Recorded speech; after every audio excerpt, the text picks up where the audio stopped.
I call to order this meeting of USD 49 Board of Education for August 24th, 2020 at 6:30 p.m.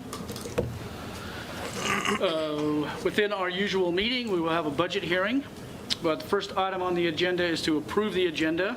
Our agenda is posted on board docs, which is accessible through the USD 49 website. I move to accept the agenda as written. Do I have a second? Second. Thank you. Any discussion about the agenda?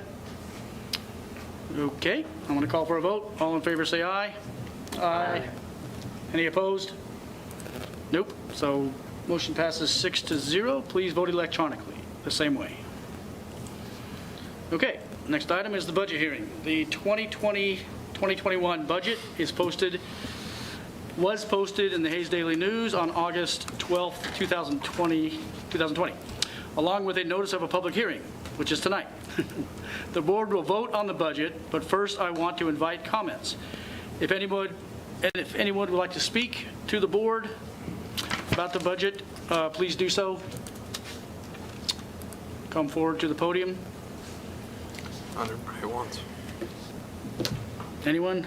Okay. All right. Public comment section is closed. Do I have a motion to accept the 2020-2021 budget as presented? So moved. Thanks, Tammy. I need a second. Second. Okay. Maybe. Craig. Any discussion? Chris, do we have just a couple highlights from the budget? Just a little quick review. So everybody's got a copy there, and there's copies up here if anybody would want one. Just run through, I guess I'll run through really quickly kind of the process that we go through. Yep. So when we're setting the budget, what we're doing is we're estimating our weightings for this year. So the things like free and reduced lunch that go into your at-risk weightings, and transportation, how many kids are going to ride the bus, and different things like that. So those weightings we're estimating in year. Our base state aid is based off of either last year or the year before, so either year previous or 2 years previous on the base state aid. So that number is set, we know that, but our weightings do affect our general fund. So that's going to set our general fund amount. From the general fund amount, then we have 30% goes into what's called that local option budget or the supplemental. And then the mills, and really what we publish is how many mills will it take to fund that local option budget at 30%. Okay. As the year goes on, if say we estimated one number for free and reduced count, and that number comes in a little bit low, or we estimate what we're going to spend, say, in special education, and that number comes in, maybe that number comes in a little lower than what we had estimated, then that brings our general fund authority down a little bit, which then means that we've got some money in carryover in supplemental general, because we can only spend 30% of general fund, but we're setting our taxes tonight to fund that at 30%. And so when you look at what we published, you can see that we're actually going down a little bit in our total mill assessment. Most of that is due to just some money that's carrying over in local option budget. We had a few less free and reduced lunch kids and a couple of less bus riders, and those different things kind of add up over time to where we had money that was levied this year, or last year, I'm sorry, FY20, that carried into FY21, which means that we were able to lower the total mill levy this year to be able to fund the budget where we're at. Very good. This year is a bit of a guess also, so we're guessing all of those weightings, and it's a little more volatile probably this year than it has been in the past. So it wouldn't surprise me to see mill levy move up or down a little bit next year based on, changes that we miss on some of those estimates this year. Okay. Your capital outlay, which is used, for capital expenditures in the buildings and grounds, things like that, that's set at 8 mills. So it generates whatever the county valuation is worth. And the county valuation did go down a little bit, but still stayed pretty healthy and had been up in FY20 over FY19. So we're still in pretty good shape. We're generating about what we, a couple of years, as we project out a couple of years, we're able to generate in that capital outlay with our 8 mills about what we thought. And so one thing that may stand out to you when you look at our published authority in capital outlay, it looks like we're going to spend way more money in capital outlay than we did last year.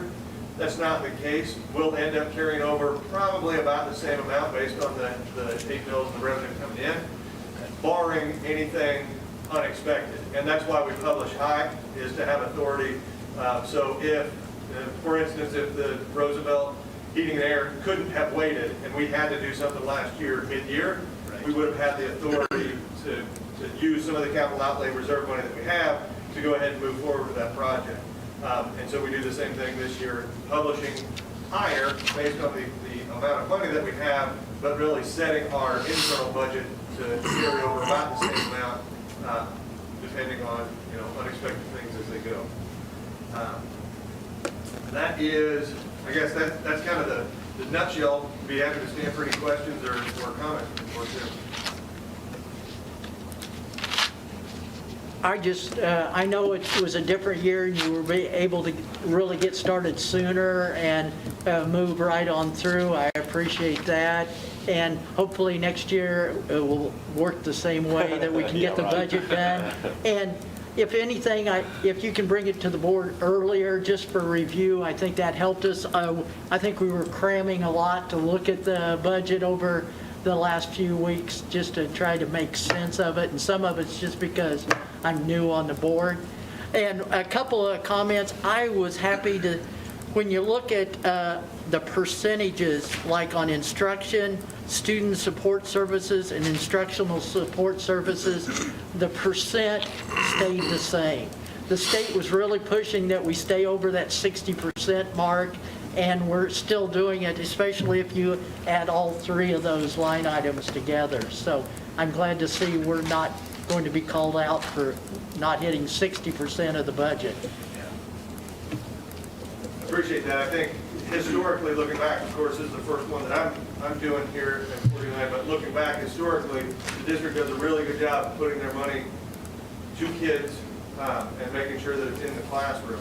And I think that philosophy really is what drives creating the budget. I know it does always feel rushed when we're at this point in time, but hopefully, and I can tell you, moving forward for sure, we'll continue that. I think it's the philosophy and the conversation around where do you want your, you know, the tax money to go, how do you want your schools to operate, are the kind of marching orders we use when it comes time to put this together, because like you're saying, Craig, it is, most of the time, this process is really pretty rushed by the time we get done with legislative session, getting all the software in, and it's kind of working backwards, saying, okay, now here's the number of mills, or here's the amount of money that we've got now, based on all of the conversations we've had throughout the year, this is where we're going to put it to try and match up with that. So, yeah, I welcome those conversations throughout the year. I also think the great thing, and that's one of the keys to where Chris has been. He's been in the classroom. He's an educator. He understands what the mission is in those classrooms, and so having someone with that background and understanding when we have to figure things out and maybe ask for some line items to be maybe increased or things like that, he gets why, and he's not just a bookkeeper and sometimes he just only looks at numbers. He understands the kid perspective that goes into that. So I really appreciate that. Good. One thing that would be helpful for me is, and we used to get this, it was called a building request expenditure plan, and it was given to the board usually in May, and it shows what the goals are by building and all the different plans for capital outlay, and that was very helpful, I think, for the board to be able to look at that. And then it also, at that time, it used to be a huge long list, sometimes multiple pages, of unfunded capital outlay items. And so, we're already planning that.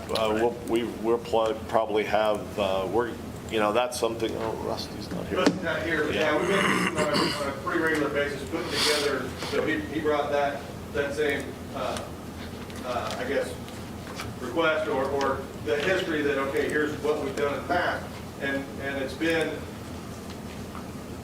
We're speeding up that timeline basically to start those conversations now for that same reason that Greg's talking about feeling a little bit rushed. In the past, I think it's been a spring kind of a thing, going around and saying, okay, what do you want done over the summer?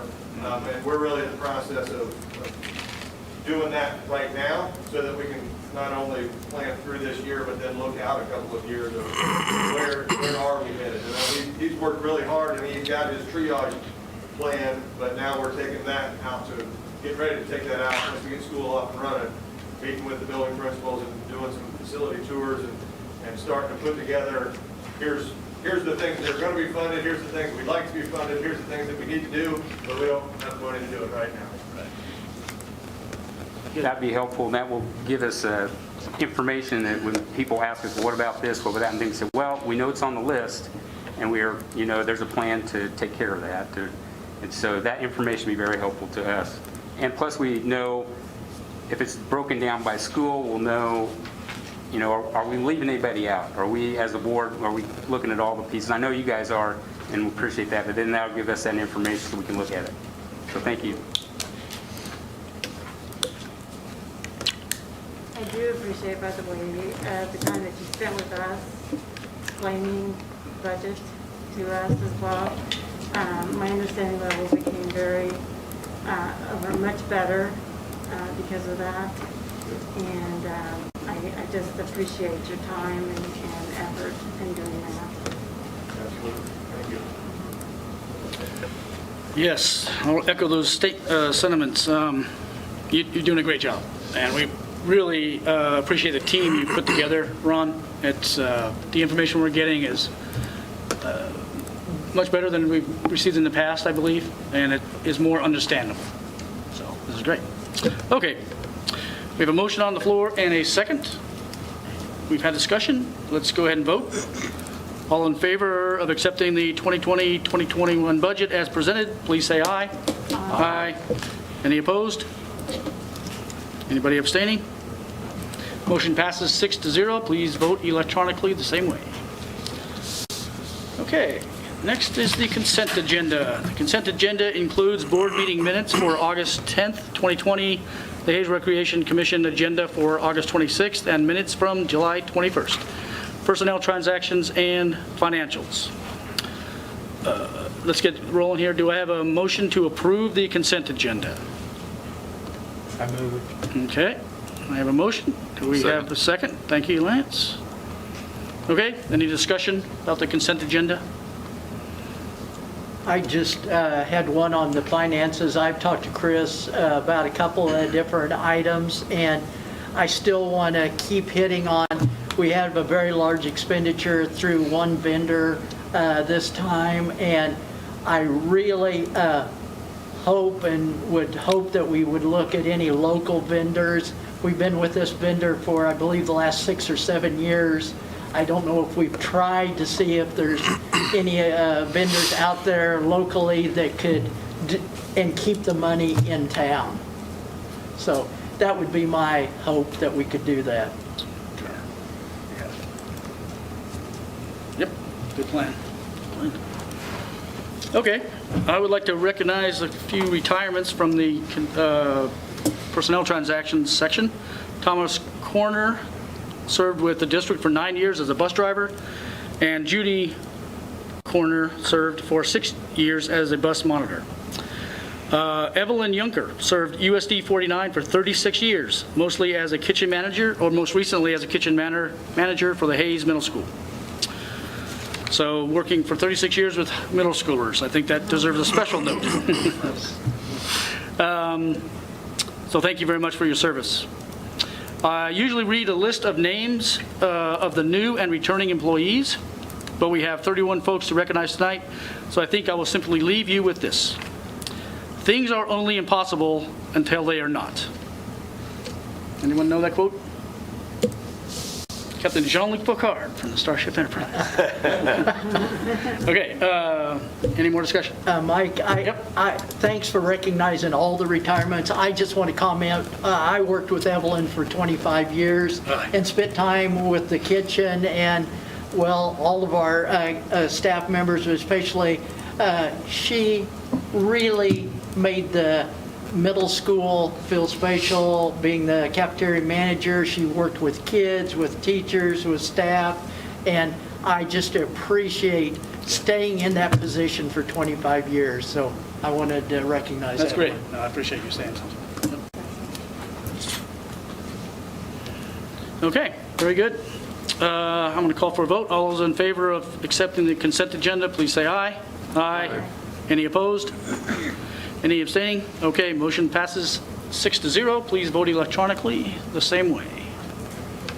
Okay, now we're at item 4, public comment. This is an opportunity to speak to board members. Would anyone like to address the board? Okay. All right. Move on. Next item is presentations. We have something pretty exciting, I think. We're going to talk first about the radio station at Hayes High School. So, Yeah. Dan's coming down to join us. okay, good. Special treatment wizard comes out with mine. Yeah, very good. Scott Summers, I'm the IT director. I've got Neil Baldwin, teacher at the high school, and then Chandler Kitchen. He is one of our district IT technicians. I'm also very excited about this. It's not something I never, ever thought in my time working in a school district I'd have to talk about, but here we are. What we're looking at is the purchase of a low-power FM station here in Hayes. Kind of the history behind that. There are high schools out there that have FM stations. The FCC has not opened that program up in over 15 years. So really the only way to go about being a school with a station is to acquire a low-power FM station that's with a nonprofit currently. We had an opportunity to present itself. Chandler came and talked to me one day about it. Seventh Day Adventist, the church out on 2-1, they have the radio station right now. They're not looking to continue with it, so at that point, you have to shut the station down. That station happens to be the last low-power FM station in Hayes. So we're looking at kind of an opportunity that if that goes away and the FCC doesn't open that program up again, odds are this would never have a chance to come into fruition. I know Dan, talking with him, this is something that is kind of a dream to see come the way of the high school. I don't know if you guys have anything you want to add, or at least from the technical side, Chandler and I can try to answer some questions. I've been working with an FCC contact out of Wichita to try to get all the registration paperwork done and transfer ownership of the station to the school district. So that is in process right now. It just hasn't fully. Dan can answer any questions from the curriculum side or how that envisions them. Great. All right. This opportunity was presented, and it's a very unique opportunity that I don't think any other high school in Kansas would ever have. We actually will be the second high school in the state with an FM. And I've always been a radio nerd, so if I had this opportunity in high school, I'd be like a kid at a candy store all over this opportunity. I've actually had the opportunity to go down to Garden City's program and kind of see the equipment, everything. And I tell you, they have a room like this, and it's just full of Kansas Association of Broadcasters awards because they're competing against themselves in radio. So I think this will be a fun opportunity for students at Hayes High to just get in there and just have some competition, from Hayes. Cool. Yeah. I'm Dan Bowman. I teach American government and video productions Okay. and intro to video productions. Do you have any questions for me before? Are you going to develop a new class for this, or are you going to be able to squeeze it in one of your classes that you already teach? I'm gonna have to try to squeeze it into one of my, video productions class. I've been down in video productions by myself since 2010, for 10 years. Used to be 2 full-time people down there, Dave Reynolds, myself, and then Karina Bean was down there for a year. So it's tough. Just doing the video production on my own, it's very, very difficult. And to take on the radio now, it's going to be a little bit more challenging, especially, I've got a full plate with American government and video productions. I'll probably be looking for, to a lot of the local talent with Gerard Welbrock and Dustin Armbruster to get some help and to see what they can help out with this new program. But I haven't been on the air since 1984 in the Jack Heather at KFHS. So it's been a long time since I've been on the air. We don't use cards anymore. For the 8-track tape thing. So it's a whole new ballgame, and so I'll be learning this right along with the kids. And Chandler was a Russell, I know, when I had one of my students at Hayes High. When Tom was at Hayes High, they went to ask Tom if Tom Albers if it would be okay if we started a radio station online, and Tom and Art were, absolutely, that's a great idea. But we've had some issues with some stream licensing and things, and so that was kind of put on the back burner, and I got an email from Chandler over the summer, and I was like, kidding me, let's do this. The kids can, any opportunity for kids is awesome. And this is brand new, going to be brand new to them. I'm excited for the kids, I really am. I believe we're going to see our program grow leaps and bounds now. So I'm excited about it. It's going to be a lot of hard work, but as long as I have some support from administration and Scott and Chandler and Dustin and Gerard and Jonathan's wife, we'll be okay. But it's going to take it'll take a little time. So you're going to be able to move the equipment from where it is now to the school. What about the antenna? These guys. Okay, just curious. So we are looking at that. We would have to go out and remove the antenna, but that is part of the equipment sale. Okay. I guess I should say it's, I think right at $3,000 was the purchase, and that's giving us the antenna, the transmitter, EAS. and the emergency alert system. Oh, yeah. So there is going to be a little bit behind this. I mean, it's going to be a full functioning, although low power, 101 station. We do have to comply with some FCC requirements as far as the emergency alert and monitoring and station identification. 36 hours a week of broadcast. So even through the summer months, we can't broadcast dead air. We have to do something. So there's going to be some cost or some time around that. But after the initial cost of the station, we project somewhere probably right around $1,000 to $1,200 a year in licensing fees just for any music played online.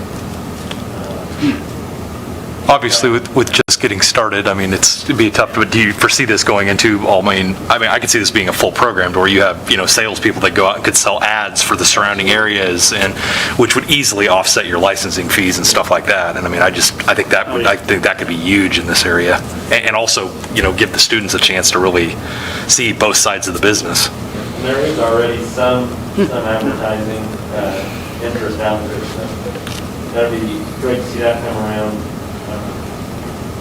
But we will have to move the antenna, I guess, back to that question. We'll look at that. There's a spot we probably hang it off, maybe around that Hayes High, and it'd be a short run back to the lab there. Honestly, we project, somewhere probably around a 15 to 20 mile radius that it'll broadcast. So That's awesome. Definitely cover the city of Hayes and then some. Great. What kind of timeline are you looking at here? That's a good question. From what I'm kind of understanding, some of that is in the hands of the FCC as far as the transfer of the station. I know I've filed for the FRN number and some forget the other acronym, but So next year sometime. with that consultant, and so far it's been going pretty well. But I think they said it could be anywhere in 60 to 90 days, depending on it. And right now, government, that could back things up even further. So as soon as we can, we would like to get it moving. I'm glad Dan brought up about working with the local. I would think with Eagle here in town and some of the way they support the district and a lot of our things. And I'm excited about this, being able to see a Hayes High graduate in TV broadcasting on KSN about every night. It'd be nice to go onto the radio side also. So I think this is a good program for that group of students, that's the direction they want to go. I think there's a lot of other skill sets too that's, I mean, it's one of those activities that, I think from communicating verbally and writing. So I think, my guess is, not to put words in your mouth, but my guess is there's a vision here that it can become its own community of kids and participants, kind of their tribe, but not necessarily, I mean, let's I guess for all transparency, my kid will be thrilled because he's going into this field, but I can see other kids still, like Chandler said, he was at radio desire, but it wasn't your degree that you pursued later on. So I think it sounds, I think it's great. I would have loved it. Yeah. I think it's great. Something, we'll have to work hand in hand with local stations. It's nothing, I don't think we're looking at it as competition or anything. It's Right. Another education. You do have students on air right now. So it'll just give them a different opportunity to get out there and on the air. Cool. Well, I do know someone that went through the Garden City program who's currently living at my house. It's my stepson, so maybe we can we can twist his arm to come and help you guys out if you need help. All right. Okay, thank you. Appreciate that. Yeah, best wishes. Good job. Thank you. Yeah, very good. Excellent opportunity. Okay, moving on to reports. District communication from Superintendent Ron Wilson. Okay, several things I want to share. First, I want to start with, as we start school this week on Wednesday, we will be starting with approximately 200, with a few more than 200 students who are starting in the remote learning environment. Part of with the agreement to move to the remote learning, and this is not a virtual option. This is remote, where we have some assurances that Kansas State Department of Ed has asked us to make sure that these things happen. In your packet, you will see those assurances, and it's just going to require a signature of the president from the Board of Ed as well as the superintendent of schools. Just wanted to run through these real quickly with the board, just so you understand what we will be doing and assuring that we will be doing with remote students. First of all, our number one, there's 5 of these assurances that we have to agree to, that during remote learning, the curriculum and instruction will coincide with the student's on-site classroom, so that there is a seamless transition should they return back to the classroom. And I think everything that we have set up currently will ensure that. Number 2 is that they will have a daily connection with a local teacher with all of our remote learners. We have talked at length with all of our teachers who will be monitoring the remote environment, and there'll be various ways they'll do that, but we will assure that there will be a daily connection. The third assurance is that the academic progress will be monitored, and once again, that'll be done by a local teacher. The fourth assurance is that we will have daily activity logs, and part of this is just to kind of monitor the students' academic progress, but also it's going to be a requirement for the state in terms of auditing, in terms of making sure that we have those students and we are teaching those students. And then the fifth one, assurance, is that we will make sure that any professional development needed for teachers who are monitoring and overseeing these programs will receive professional development opportunities. So those are the assurances that we will be providing to all our remote learners. and families, and I think we have covered the bases, and I'm just no concern on our part of being able to do that. So Okay. I wanted to share that with the board, and then after the meeting, if I could get your signature, Mike, and Sure. get that sent, Yep. because that's due later this week. Okay. I've also included in your packet the board goals that we worked on at the last meeting. Just the one mention that I want to just make sure everyone was aware of, we added to the effective management of resources down at the very bottom, maintain stable financial structure under effective management of resources. And I believe if there's no corrections, those will stand as our board goals going forward. Wanted to spend also some time talking a little bit about the gating criteria, as we are, we're right on the cusp of starting school. Of course, there's been a lot of questions about how are we going to determine, what phase we're in, how do we look at restrictions in our community. We have been provided a guidance document from KSDE, and this is the guidance document that we plan to use in our conversations. We plan to meet with our administrative team here at the central office, as well as other Ellis County school administrators, as well as Jason Kennedy, the Ellis County health officer, and Dr. Harris, a medical doctor at Hayes Med. We will be meeting with all of them on Tuesday morning at 8 a.m. We'll be going through all this gating criteria and kind of making some determinations based upon where our community is at. Now, of course, we had a little bit of maybe a shock moment today as numbers were released, and we had over 70 new cases reported in Ellis County today. I'm sure there is some concern from our community about how safe it is. In our conversations, and we met yesterday afternoon, we talked through the release of these numbers and what that would actually mean and what it looks like, and looking at our criteria.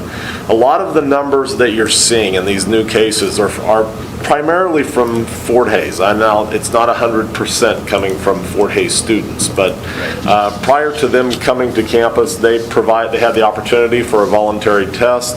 I think there were over 500 tests that were provided, and they had some positive results from those tests. But in visiting with Jason Kennedy, a lot of those tests were done before they came to campus.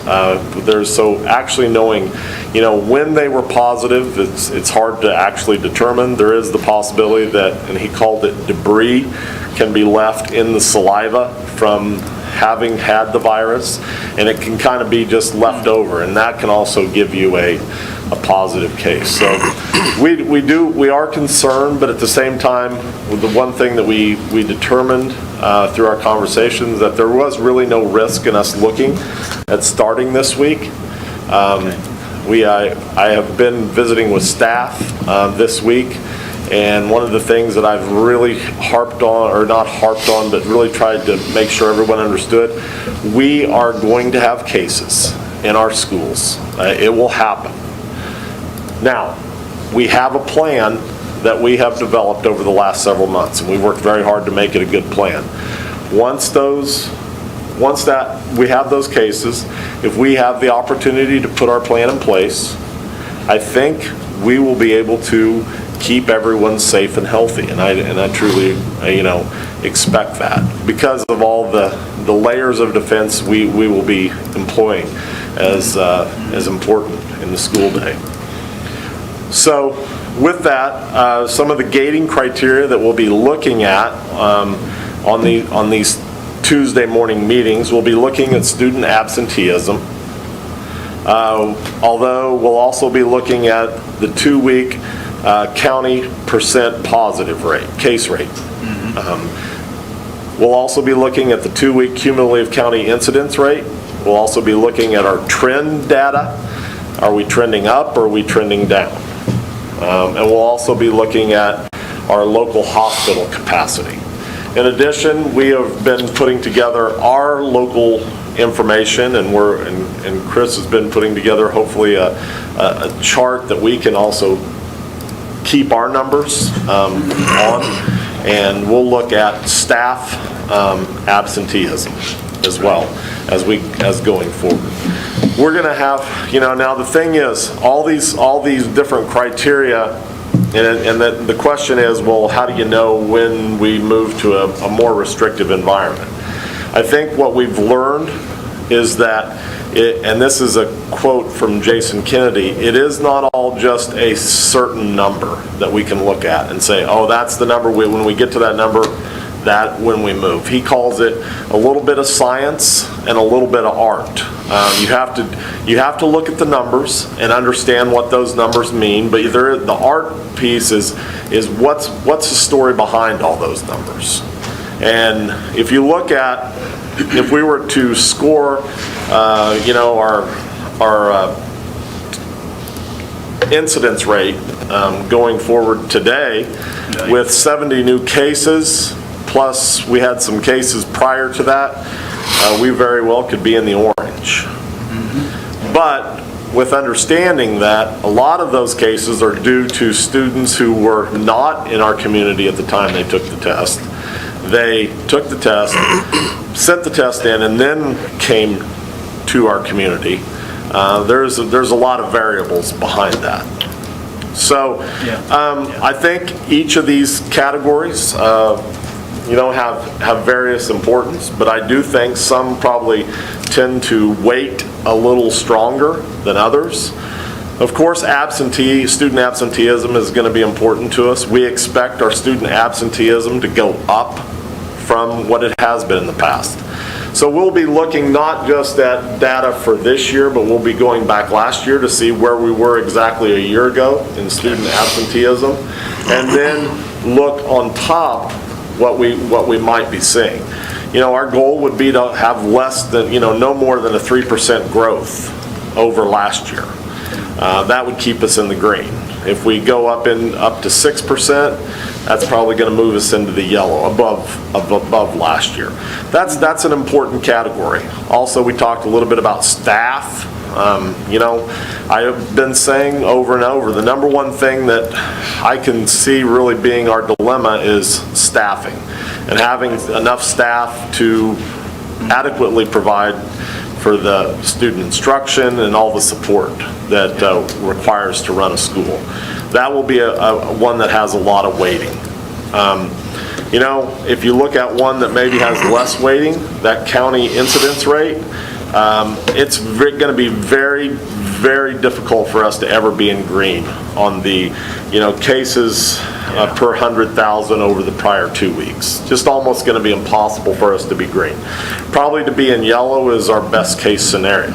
And that's just based upon, being a community that has a university of college students who, sometimes feel like they maybe are a little more, not as vulnerable as maybe sometimes we do. So there's a lot of variables in this gating criteria, but I do feel like, I think we have a good handle. The message that I have really tried to give everyone is that, what's amazing in schools, and if you've ever been a part of schools or been in schools during a fire drill, it's just really amazing how quickly and smoothly you can move students and staff completely out of a building in a very short amount of time. And it's just amazing. But what I've also been sharing with staff, and the reason we can do that is because we have a plan. We know where everyone's supposed to go when they hear that alarm. I tell staff, if we would suddenly divert from that plan and maybe in a sense have someone run down the hall and scream, fire, fire, get out now, you got to get out. Instead of actually, we would probably have a different scenario where people would be running and maybe knocking people over and not really knowing where everyone, and the reason that would be unsuccessful is because we would not be following the plan that we had put in place. Right. And I guess my analogy here is if we can get through the first month and work our plan and not pull the fire alarm, so to speak, I think we can really build confidence that we can get through this and grind through this. And I think that's important. Now, will people at times be anxious and have some anxiety? Sure, I completely understand.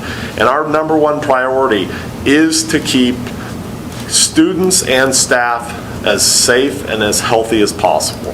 And I think we've really put everything in place and thought of almost everything to make sure that can happen.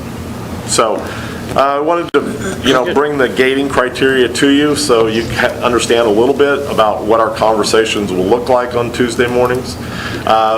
Once we have those conversations on Tuesday, we'll also then deliberate and try to figure out what we need to do. By Wednesday, we would be making an announcement whether we will continue as is or we'll be making some changes for the following Monday. Right. So that's a little bit about the plan of the gating criteria. I don't know if there's any questions.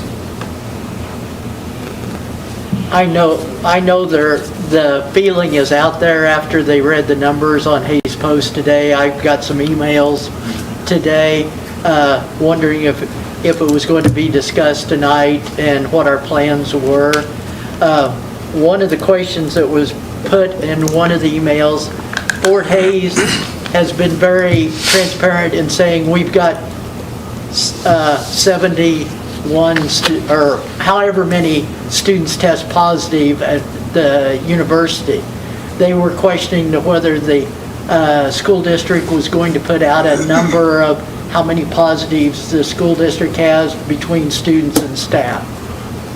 And I didn't know how to answer that. Well, I think what the answer is what we've done, just in terms of we've had some student athletes who started practice last week, and we've messaged that out to everyone that, we have had some positive cases, and the information that would be.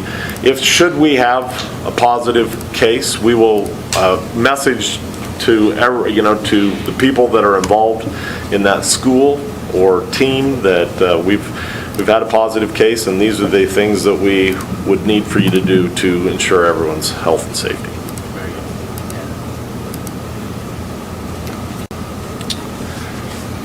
Okay, we good there? Comments? Anybody? Questions? Comments? I do appreciate those. I like this. Have the teachers had a chance to see this and the staff? The gating I'm criteria? not sure. It's on Casey, it's on the Navigating Change website, so Okay. it's accessible to anyone. Because I know that early on, some folks were asking for this kind of information, and now it's available, so, Share with admin, so if they Yeah. share with buildings, but we can get it out. I'm just, Well, Yeah. I can see parents appreciating it. yeah, for sure. It just needs to be said, I believe, again, that thank you to all of you who are doing some very difficult work. And it is, I appreciate the emails and the comments that I've received, and I know so have all of the people among this board, but it is our desire to try to create the safest, most healthy, but also positive learning experience for our students of all ages, as well as the staff and employees that are impacted. And at this time, I think we're all in support of you and the decisions that you've made. And, I think, again, we've proven that we have the ability to be flexible as things change. And so thank you for creating the course that we're starting with now. Very good. You bet. Thank you. I think I speak for all the board that we feel we have confidence in you and your team, that you're put together a good plan. And as things change, you'll come to us and recommend different kind of actions if we need to take more steps. Maybe someday we can take the mask off. And, be a nice change. Let's hope so. Very good. Okay. Just a couple of items I just wanted to make sure the board was aware of. Graduation for next year has been set for May 21st, 2020, and that will happen at Fort Hays State Gross Memorial Coliseum. So Okay. that was still up in the back to air, there. but we got confirmation that we can have Gross Memorial on May 21st. What? Oh, it's May 23rd. I said that wrong, I'm sorry. May 23rd. It's a, I don't know, I must have mistaken that. yeah, okay. Sorry about that. And Well, also, there was, just so the board knows, the gas line at Roosevelt Elementary that was to be done has been finished and is working, and so we're appreciative of that.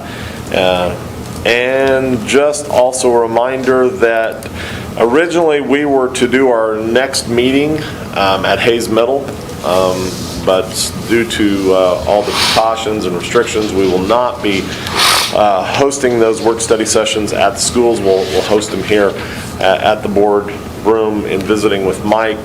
We will be moving those back to 6:30.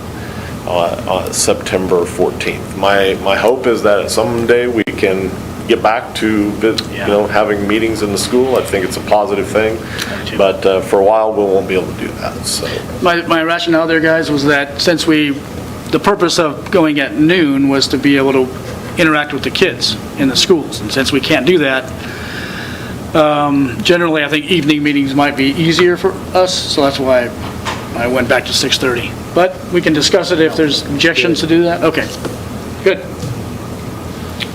Very good. And I see we had some homemade masks donated by Jessica McGuire and Janice Zimmer. I notice on the agenda there. yeah, we've had a lot of people. I think Maybe we've some even other had folks some too? more people that have donated masks. We've had a lot of community people step up and donate masks by making masks and giving them to that will be distributing out to students when on an as-needed basis. All righty. Okay, Ron, if you're finished, I'll move on to the Yep. next item number 7, action and discussion items. We have a number of things to discuss. Our action items tonight are approving the KASB policy update recommendations, or accepting them, accepting or not the classified handbook revisions, and the district substitute teacher pay recommendations. Now, the other 2 items we need to discuss is the relocation of the Learning Center, possible location for the Learning Center, and the district technology network update. So, to get things rolling, I move to accept the KASB policy updates. Do I have a second? Second. Okay, thanks, Lance. Now we'll have discussion. So, any questions about the recommended policy changes? I had some questions. Okay? Good. Which ones were actual new to our policies? Is it The actual new ones, I think they all go back, let me see exactly, revised. It looked like, if I'm seeing this correctly, I guess, I just wanted to confirm that these were actually new. The KMA, tobacco-free school grounds for visitors. Yes, as well that is as a the new one. KNA, complaints Yes. regarding child nutrition. Okay. Yeah. But what changed with the GAAC sexual harassment one? Well, there's new Title IX regulations that have been established by the Department of Ed. And actually, I'm in the middle of getting trained on all the new regulations, so I can't tell you exactly everything, but it's more about being fair and equitable in people who may report sexual harassment, discrimination to the charges or making allegations. So that'd be part of the training. I'll be receiving training this week through KSB on that. So. Are you saying nothing was redlined, so you couldn't really tell what was the difference? Is that what you're asking, Tammy? Because that one, it's linked, but it doesn't have any corrections. Now, if you go down to the JGEC, same title, you can see, so maybe it's Oh, one okay. and the same. Sometimes you find the same thing in multiple places in the policy book, because it falls under a lot of different areas. Okay. I was a little confused by that too. It's just a policy that's Oh, going to talk, it's going to make more definition on what actually is sexual harassment and what actually would trigger the district's obligations to address sexual discrimination. Well, that 89-page, is it a PDF or that document down below? That's a lot of stuff that are redlined. Yeah. So you can go through every single one and see what changes were made. So basically, Kansas Department of Education makes some changes. KASB looks through those changes and recommends policy updates for districts. And now it comes to us to approve those policy changes or not, right? Yeah, I mean, if you, of course, the first one, the board superintendent relations, that is actually just a grammatical, add a couple commas and an and. Right. The investment of funds is just that monies within the district should be deposited in a bank inside the county that the district resides. Policy GAAB is just about sexual harassment and about reporting it to a Title IX administrator. Of course, we talked about GACC. Policy GAAD is just the mandatory child abuse reporting policy, just to make sure that annual training is provided to school employees on a yearly basis. We talked about the tobacco-free policy GAOC. That's just basically making sure that the nicotine or the electronic nicotine delivery systems are included in that. That's kind of a new thing. Okay. And so we didn't have that. Of course, policy HAE is just it just changes the word agent. So as the board appoints 2 or 3 board members to represent the district's interest in negotiations, used to say the word agent, now just say it's representatives. Right. Just it's all wording. Policy IC is the educational program policy, just updates, takes out the word curriculum handbook and changes it to curricular offerings. And then policy IJ, which is evaluation of instructional program, just basically it's about evaluating the instructional program and it's once again deleting the word shall and making using the word may. And so we've talked about once again the JCDAA is a student policy, but once again it just enters as a tobacco product the electronic nicotine delivery system. Policy JGEC is just once again that what triggers sexual harassment and the district's legal obligation to respond. Policy JQKA is about foreign exchange students and just gives local school boards more authority in determining whether you want to admit foreign exchange students. And much like we do with out-of-district students. Okay. And of course, the new policy, KMA, and that's really more for parents. There was never a policy for parents and tobacco use. So it gives the districts a little bit of power to remove ask parents not to use tobacco on site. And really there's no discipline involved with that.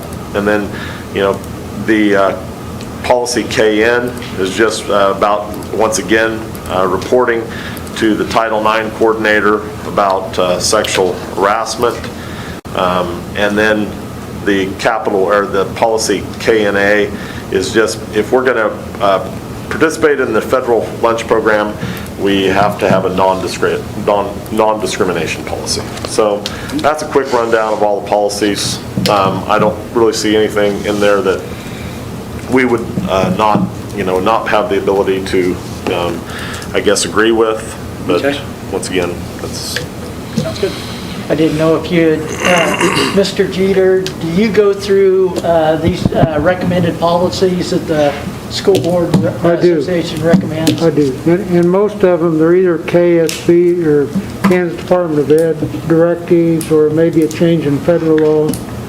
And it's a good service that KSB provides, that they do that annually, so. Okay. Good. Very good. All right, any more discussion, folks? I will call for a vote. All in favor of accepting the KASB policy recommendations, please say aye. Aye. Any opposed? Anybody abstaining? Okay, motion passes 6-0. Please vote electronically the same way. Now, the next one is the classified handbook. May I have a motion to accept the revisions to the classified handbook? So moved. Thank you, Tammy. Do I have a second? Second it. Thanks, Alan. All right, now we'll have some discussion, so. The one thing I would draw your attention to, and really this is the big major change, and I think it's a very positive change. At the bottom of page 5 in the classified employee handbook, there is a section called the longevity bonus. This is something that we've worked on to try and clean up from when the custodial maintenance had their own union and was dissolved, and we've worked on some language. I know Chris has worked on this. Chris, is there some things you want to? It was written, it was kind of vague, or needed a little more clarification in places and left room for interpretation. I think in going through this, we squared it up so that it's pretty straightforward and most importantly, matches the intent of what that whole process of negotiating and dissolving that or not recognizing that union anymore. I feel like now I think we're all on the same page. It says exactly what it was supposed to say. It accomplishes what it was supposed to accomplish. And so it was a good collaborative effort between some of the custodial maintenance folks who have been around a long time and knew exactly what the intent was when it was put in place. And now we've got the language to match it, and so we can implement it and follow the figure there. Okay, good. Any questions, folks, comments? I just had one thing, Chris. Just the next section down on leaves, right under that, it talks about taking leaves in 30 minutes and then going in 15-minute increments. Is that a lot of paperwork for district staff to keep track of 15-minute leave if they're taking it every 15 minutes or not taking it, rather than a quarter of a day or a half a day? So I'm glad you brought that up, because that is a change this year. We did last year. I said we because it worked with Keith a little bit, because it primarily affects the special education cooperative the most. Here's what we have. So we may have parents that are, say, they're college students, or they're working at the high school, and one day they may work 6 hours, and the next day they may work 3 hours. So then when you start calculating leave based on a portion of a day, so what's a half of a day? Well, my Monday is different than my Tuesday, or if I'm at the high school, Maroon Day is what day of the week. And so we were running into a lot of problems. So we did a pilot with a group of special ed parents last year, and did it basically this way. And the end result is, it's a little more flexible for the employees to be able to do it in 15-minute increments, but we felt like it wasn't being abused, and I think we can pull this off. And then what it really accomplishes is those people with a varying schedule one day to the next, we can track their leave and make sure that we're getting them the amount of leave that is intended without having docs and paybacks and all that stuff. So we reserve the right to come back a year from now and say, 15 minutes was more than we thought it was going to be, but I think we can. I think the HR and the payroll staff is committed to making sure that we're treating our folks right, doing the right thing by them, and they think that they're confident that we can make this work. Okay, thanks. And it doesn't change, so it's all non-certified staff or hourly time card people. For certified teachers, it doesn't change. It's still a half-day leave or a full-day leave, and a lot of that is because of being able to get subs and things like that. Very good, very good. Any further questions or comments? All right, I'm going to call for a vote. We have a motion and a second. All in favor of the revisions for the classified handbook, please say aye. Aye. Any opposed? Anybody abstaining? Okay, motion passes 6-0. Please vote electronically the same way. Okay, now, a motion to accept the proposed substitute teacher pay. Okay, I'll make that motion. Oh, I'm sorry. It's okay. I can- Anyone I'll want to make a second? I will. Okay, Tammy, thank you. All right, discussion about the proposed substitute teacher pay change. Yeah, this is just, you can see what we're doing currently. We're paying $90 per day for substitutes. We'd like to increase it to $110 per day. For those who have 15 consecutive or more days, that they're paid $150. We would like to increase that to $170 after 15 consecutive days. And those who are here for 45 consecutive days or more, currently it's 202, and we'd like to move that to 220. So we feel like this will put us in a competitive range with other area schools and will really allow for us to I guess reward our substitutes who are going to be are very valuable, but they're going to be even more valuable this year. Yeah. Well, if I understand it correctly, we have not changed those amounts for It's been, I think, quite a while, though they've been at the current rates for quite a while. Not that that means we need to change them, but it does seem like it's a time to change, and we'll probably be relying on substitute teachers more this year than we ever had been, so, yeah. If a teacher takes, let's say, a extended leave for maternity or other reasons, and we know it's going to be more than 15 days, do they start at the higher rate? Yeah, Right. yeah. Okay. Yeah, we've got some folks coming in, like at the Okay. beginning of this year that we know are going to be longer than 45 days. Right. So they're starting. So they don't have to wait till that 15 day to get more, the higher? Yes. But in the case, though, that we didn't realize it and it goes over, then they get prorated? Yeah, they would get retro, I Or- believe. yeah, I'll check on retro, that yeah. and confirm, but I believe that's the case. Okay.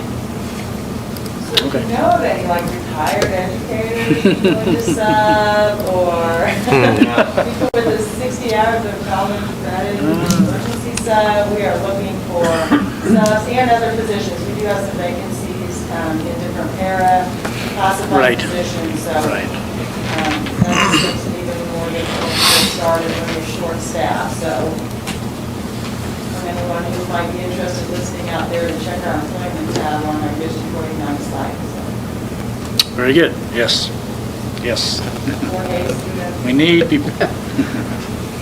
All right, folks, any further discussion? Nope, okay, I'm going to call for a vote. All in favor of the the substitute pay increase, please, let me restate that. All in favor of the proposed student teacher pay, please say aye. Aye. Any opposed? Anybody abstaining? Okay, motion passes 6-0. Okay, now moving on to our discussion items. The first is the relocation possibilities for the Learning Center. I suppose Ron wants to, you have some information for that? Yeah, I just wanted to take the time this evening to start talking with the board about looking at some possibilities as relocating our learning center. Just a little background. About a year ago, we were battling some flooding issues here at Rockwell. The learning center was here in the basement. I guess you could consider this part of the basement, but they were in the far the west side of Rockwell. We just were having tremendous, at that time we were having some big rains and we were not able to keep water out, and then plus as things were getting wet there was some concerns of mold and mildew and all that comes with damp basements. And so at that time we determined that we would move the learning center to our Washington facility. Washington School facility. We have been holding the Learning Center classes there at Washington School in the, I guess what I would call the new annex part of Washington School. It has served its usefulness very well. We have done there some really good things. With the anticipated sale of Washington School here in December, I think we need to start looking at what we can do. Here, the old Learning Center, or the classroom, the former classroom, we have pretty much, I wouldn't say 100% gutted the place. We've tore a lot of the tiles out, torn part of the walls out, hauled out all the any bad areas. We're still battling some leak issues, but we think that we can fix that fairly efficiently. However, I've made the determination that I really would not like to move the Learning Center back to that spot.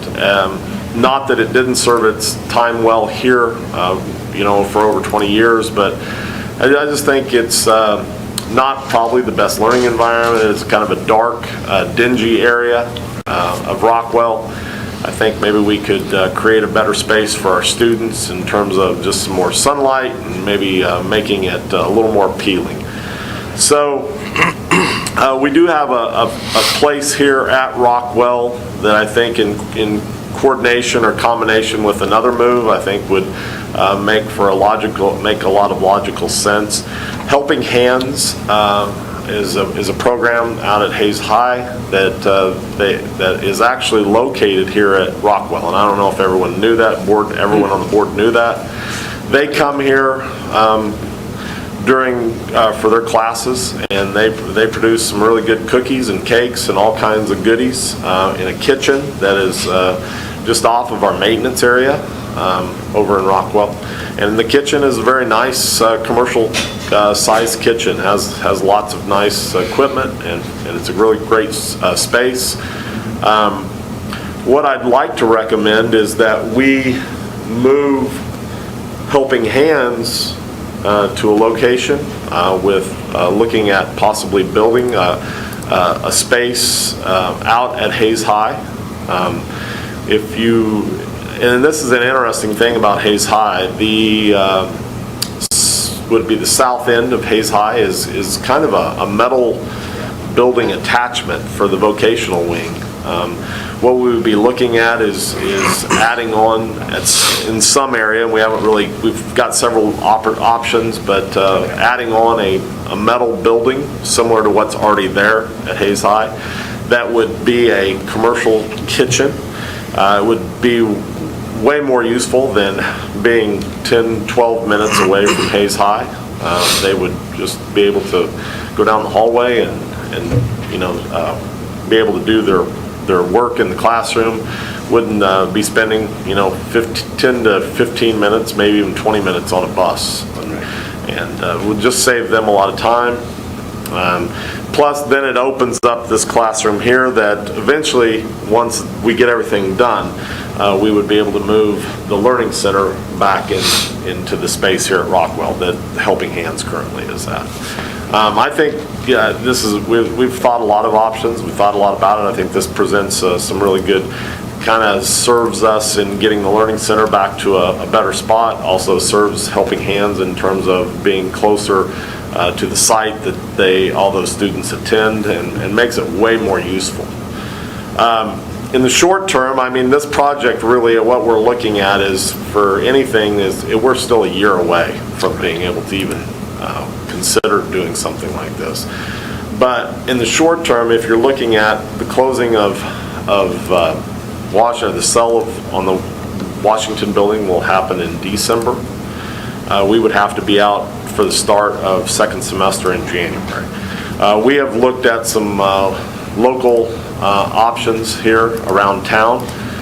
We have several options, and I think we have, although we've not finalized anything yet, I do feel like we have at least two really good options that we can look at in terms of locating the Learning Center short term while we make all the necessary changes here within the district, and then would eventually, hopefully at some point, be able to bring the Learning Center back or such. As far as the current space in the basement, we do have plans that we would like to possibly move some offices in there. We would be maybe looking at moving some technology office in there as well as a maintenance office. And it would give us some meeting space, so when we do have, maintenance staff or even a technology meeting, they would have some great meeting space. And I think that's, wouldn't really have students in there, it would just be USD 489 staff who would be housed in that basement area. So, just wanted to run those options by you.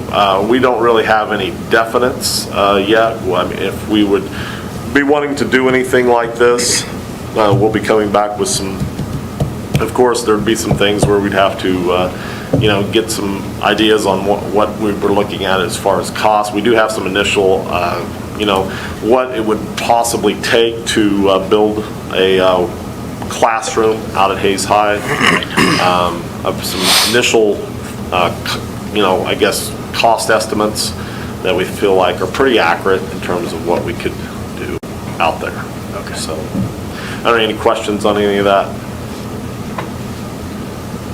No, I think it's a lot. There's a lot going on, a lot of moving parts. So we would like to, we'll need some time to think about it and Sure. more discussion about this. There'll be more discussion. I did not realize that. I know a lot about Helping Hands, but I did not know they were over there. Yeah. But I understand why, because they need a kitchen, a big professional kitchen. So, I think it would be good to get those students back in the high school if we can. There'd be a lot more things that we could do with that program, I think, if we were on site. They do a great job in their business and promoting their business and selling, but I do feel like it would create a lot more flexibility and just opportunities for them if they were on the Hayes High School site.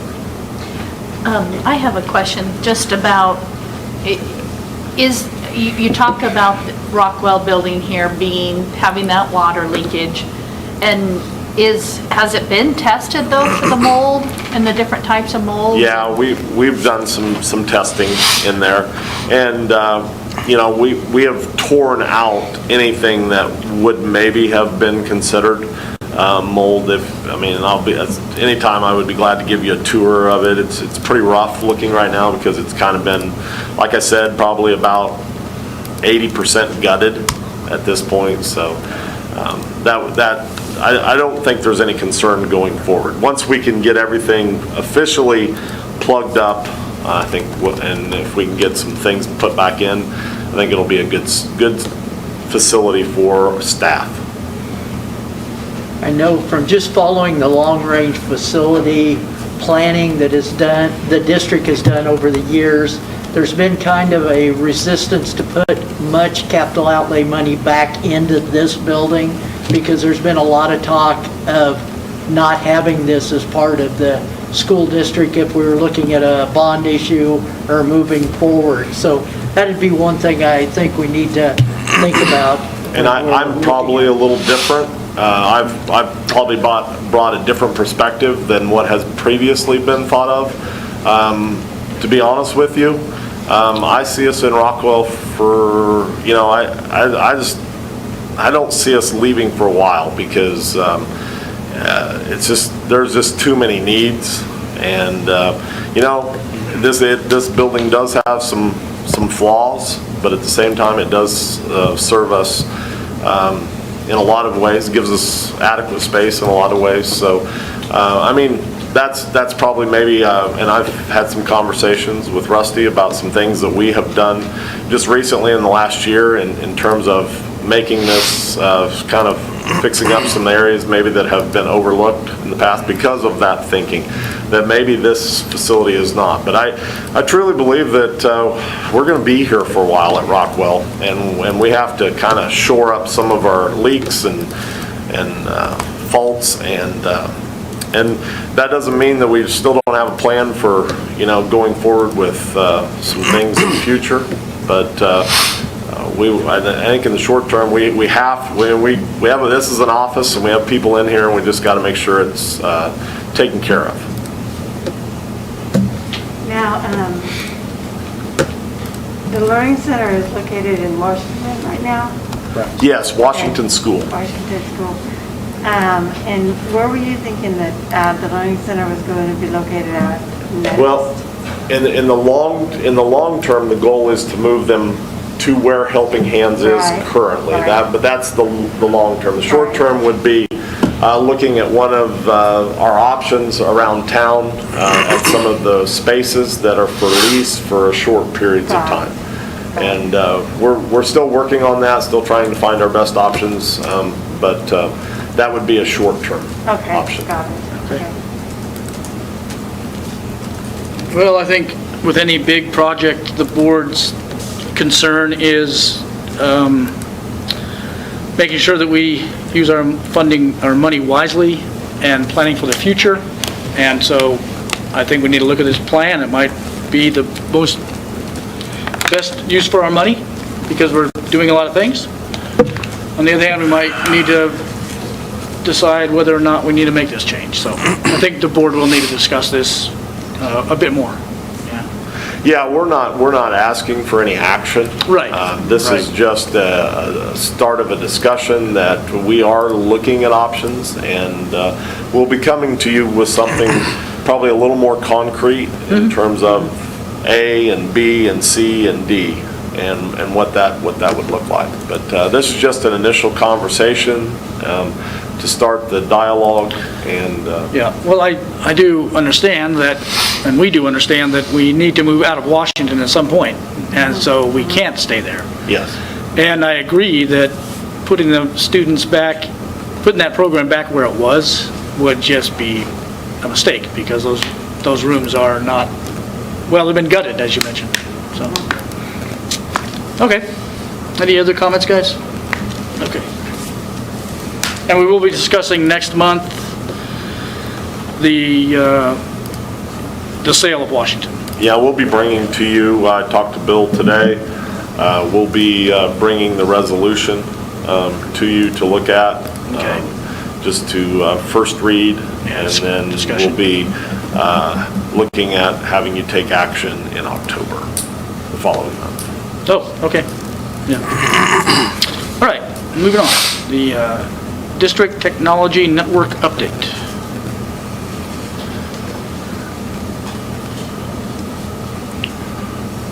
I wanted to come speak with you tonight. One of the projects we've been looking at has been, I don't know, I'd say probably going on half a year now.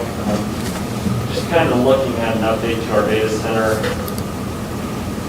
Oh, okay, We right. started to have a few issues within that data center, and it kind of got us all started. Shutdown happened, kind of got things thrown on the back burner. Coming back around to it. I've been working with a couple of our tech committee members, Lance to help now, Alan Longser, Derek Johnson, just trying to run some ideas past. We've gone from completely cutting edge and looking at the cost of that, going, ooh, that's a scary cost to backing it down. Okay. What you see attached is more of a traditional infrastructure. It's what we've got now. But I guess kind of lay some background on what we have as far as our data center, because obviously the thing about data center in a purchase like this, it's not something that's out there that you can see, so it's not, the attractive purchase, the shiny new iPad or anything like that. Yeah. It's just equipment that gets everything done behind the scenes. Right now we have two sites, our production site and then our DR, disaster recovery site. The production site is one 4-post rack of equipment up at Eagles Headed underneath the tower on Hall. The secondary site, our DR site, is here at Rockwell in our office, and it's one 4-post rack of equipment. The reason those are located where they're located, the server, production server room used to be at Hayes High. Prior to my start here, I think probably a year or two prior to my start, that was moved up to head-in. There were air conditioning issues out at Hayes High. They were leaving doors propped open, and it just wasn't a good fit. There was 2 racks of equipment, so at the time of moving, they consolidated a lot of the equipment through virtual technology and moved up there. Really the reason for locating Eagle, every one of our buildings is connected by a fiber optic network.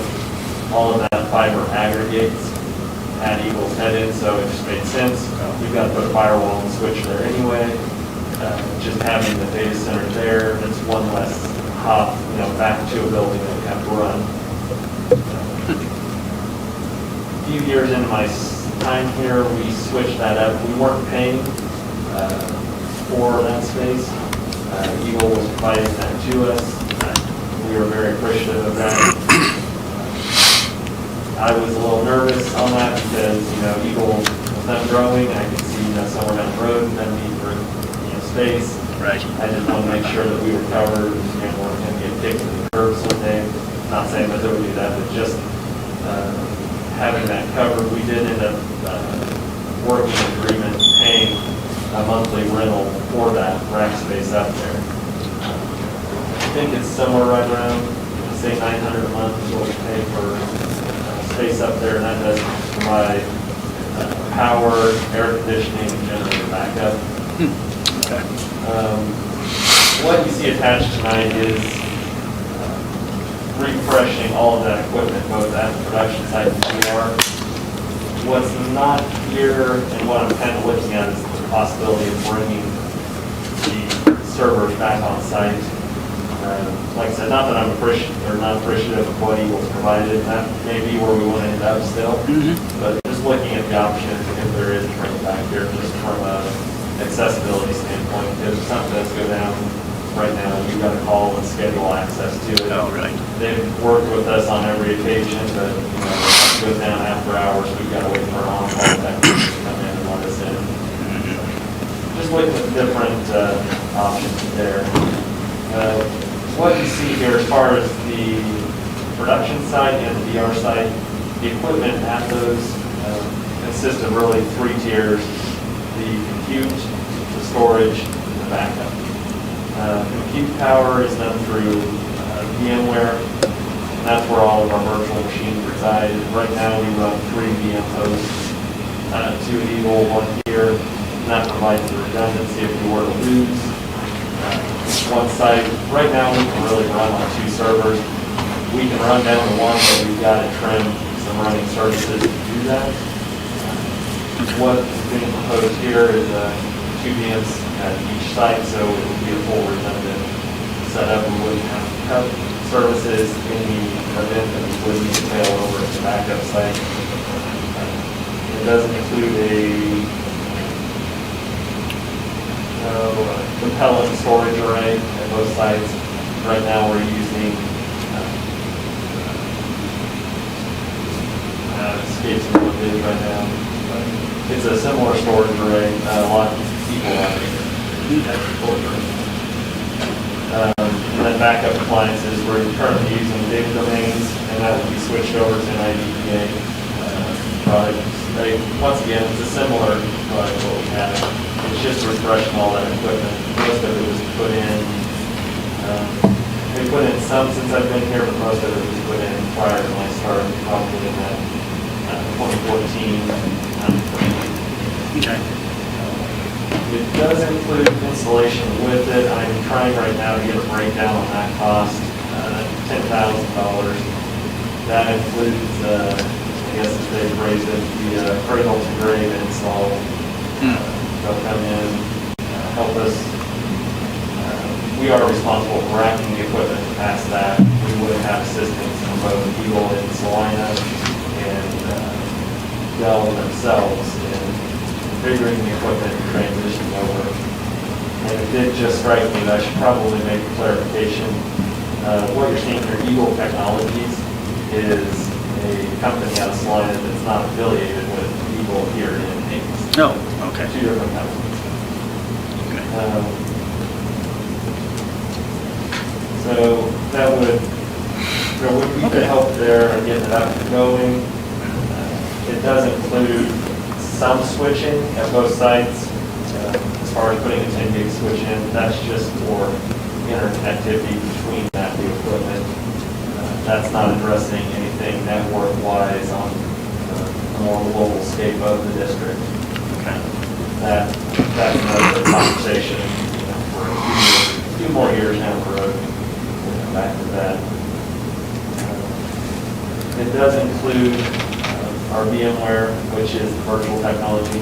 Right now, the version of VMware that we're on has been sunsetted, so they do not provide support for it. So it would be moving up to a new copy of that is currently in support. There are additional pieces to this that we've looked at as far as cloud backup or Office 365, migrating our mail server, which is still a physical server here, moving that off to the cloud. I know those pieces play in. I'm just kind of holding on to those right now because the costs are a little out there. And I want to make sure that we do that right. And there may be the possibility that these appliances could step in and help us with some of that in the next 6 months. The technology's just not quite there yet, but it's coming. Once again, working with Lance and Alan and Eric on it, there have been some questions. They're trying to sort it out. There are some other vendors out there as far as products go. We've been a Dell shop, and I'm pretty happy with that, and I guess that's kind of where I keep planting my flag. Just it works for us. There are other ones out there. HP has an enterprise line. Cost-wise, it looks, when I talk to the company, Eagle themselves, yes, they deal in both Dell and HP. To them, the cost would be pretty similar. They've had better luck on the Dell side of the equipment. I think it's who you talk to, what you get. Honestly, I think at the end of the day, the equipment's going to run. It's going to provide us the service we want. Okay. I know that's kind of the 30,000-foot overview. I guess I want to pause, see if there's any questions at this point. Scott, just a couple of questions. Your timeline, what are you wanting to look at as a timeline? Also attached, I guess I didn't go through that, but there is a Dell Finance. I saw piece that. there. That's good through September, but what that would be breaking out the cost, $178,000. We'd be doing it over a 3-year lease, provided through Dell, at quite a low percentage rate, 0.3%. I had to double check on that because it really only comes out to about $1,500 a year on interest. So, time frame on it would be, I've got some questions still to work through, but if it were to be approved in the next meeting or two, however that would fall out. The equipment itself would still have to be ordered. I think they're still talking 90-day lead time, so we really wouldn't be talking installation of equipment until probably late this fall. Possibility, if we're already getting that late into the fall, I may hold off until Christmas break. A longer time there where we could transition equipment. The only fear in some of that, and it's more on the ordering side, as much as I'm worried about competing with other schools and getting equipment ordered, May, June. Right. There's a side of this where regular businesses are trying to spend their end of year money, so we've in some competitions there for timeline too. Companies trying to do their last minute orders before the year because they're trying to clear budgets out before December.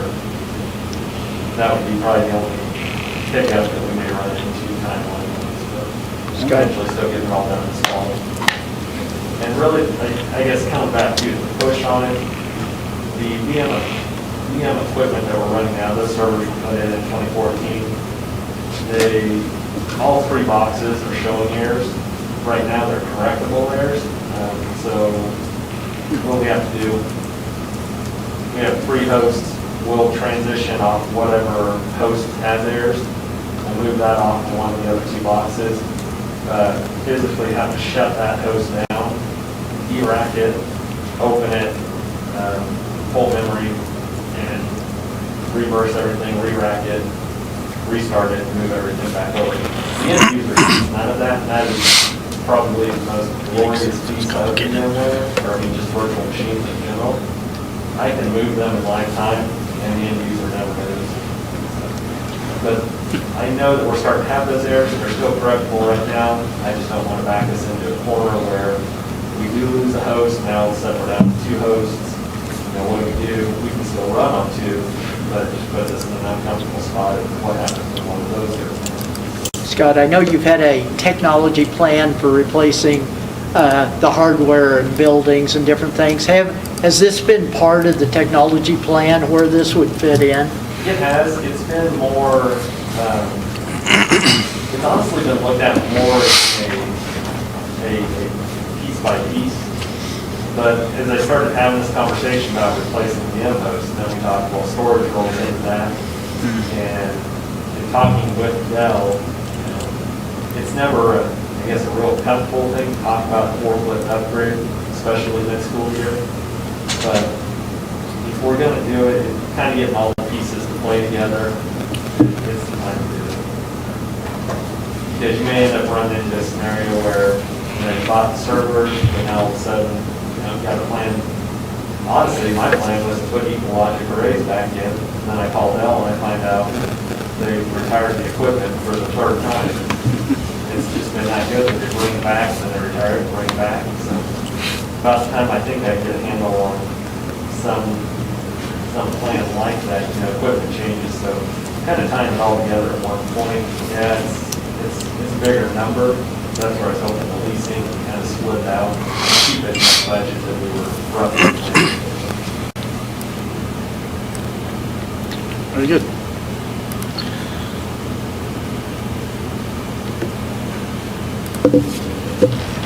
Well, I do appreciate the work you're putting into this, and that's why we have a technology committee. At least I will rely on the technology committee and Lance to guide us in these decisions. So I think we have a good process in place. But I also like the idea that you're moving forward with something, and it ties back into the discussion we just had about relocating the learning center, is that we can't wait for a bond to pass. We have to move forward or something else to happen. We need to keep moving forward. And I think what you're doing is telling us that you're planning ahead and moving forward. So appreciate that. Like I said, I really appreciate, the Lance and Alan and Derek helping me out on that. Okay. Instead of just being in it by myself and kind of looking through stuff, it's nice to have that sounding board, that group to go back to and know that, hey, that's maybe a little over ambitious or not ambitious enough. So. Okay. All right. Thank you. Thanks. Appreciate it. Thanks, Scott. Okay, moving on to the next item is the board discussion, future meeting agenda requests. I have 3 items to discuss briefly, but I'll wait and see if anybody else has some discussion points or future agenda requests. My agenda request is what it has been in the past, is a psychological program. I'm sorry. My agenda request is what it has been in the past, a psychological program that is, And we're planning on that in yes, September. right. Final piece just came together, so we will okay. get that reported to you. Very good. Okay. Okay, 3 items that I have are, one is the school board member search. Now, I understand that an ad read in the paper last week.